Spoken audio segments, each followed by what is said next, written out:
সোহেল বছর তিনেক আগে গ্রাম থেকে চলে গেছে। এখন যেটাই শাস্তি আছে, এখন সবাই মাইনে লওয়া লিখবি।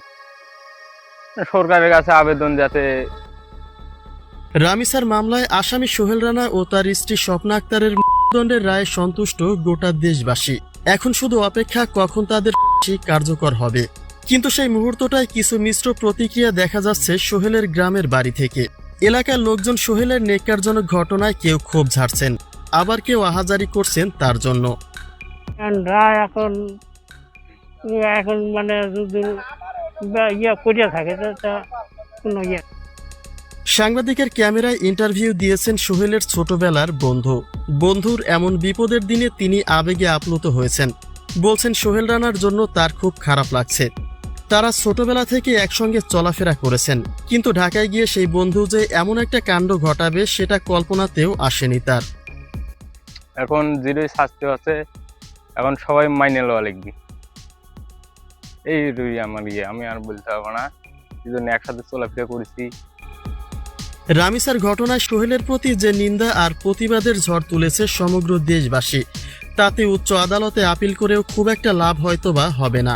এছাড়া সোহেলের বাবার অর্থনৈতিক অবস্থা ভালো নয়, হয়তোবা তার আপিলের জন্য কোনো আবেদনই হবে না। অতএব এক পর্যায়ে ধরেই নেওয়া যায় এই রায় কার্যকর হতে খুব একটা সময় লাগবে না, যে কারণে আরও বেশি ভেঙে পড়েছে সোহেলের বাবা মা। তারা অবশ্য এখন কথা বলছেন যে তাদের সন্তান যে পাপ করেছে তা ক্ষমার অযোগ্য। তবুও বাবা মা হিসেবে ছেলের জন্য তাদের মন কাঁদে। আমি মা আমার কলজে ফাইটে যাচ্ছে, আমি বুঝতে পারছি বাবা। তোর কাছে আমার ছেলের জান ভিক্ষা চাই। সোহেল রানার বন্ধু বলছেন এতটা খারাপ ছিল না সোহেল, সে ঢাকায় গিয়ে কেন বা কী কারণে এমন একটা নেককারজনক ঘটনা ঘটালো সেটা তার বোধগম্য নয়। তবে বন্ধুর রায় তিনি কষ্ট পাচ্ছেন, কোনো কিছু করার নেই জেনেও খারাপ লাগছে তার জন্য। হ্যাঁ, খারাপ তো লাগবেই। একসাথে চলাফেরা করেছি, শুরু থেকে দেখা হচ্ছে, কথাবার্তা হচ্ছে, এমন ছিল না। এখন ঢাকার যায় এই যে কাজ। কিন্তু খোঁজ নিলে জানা যায় এই সোহেল রানা তার বাবা মায়ের দায়িত্ব ছেড়েছে আরও অনেক আগেই।